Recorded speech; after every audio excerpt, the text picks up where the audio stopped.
ভারতও এবার কারো থেকে কম নয়। এখন এটা দেখে মনে হচ্ছে যে ইন্ডিয়াতে নতুন যুগ পা রাখছে। প্রথম রকেট বানানোর প্রাইভেট কোম্পানি চালু হতে চলেছে, তাও আবার ভারতে।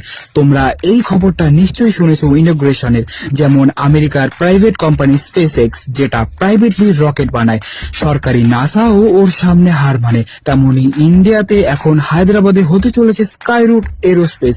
ভারত সরকার বলেছে যে এটাই এতটাই ক্যাপাসিটি আছে যে প্রতি মাসে একটা করে রকেট বানাতে এটা সক্ষম, বিনা কোনো দুশ্চিন্তায়। এটা শুনে আমেরিকা ভয়ে আছে। জানো কেন? ভাবছো হয়তো বাড়িয়ে বলছি। না ভাই না, ইন্ডিয়া পরিচিত সবচেয়ে সস্তা স্পেস মিশনের জন্য। মানে তাতে টাকা খুব কম দরকার হয়।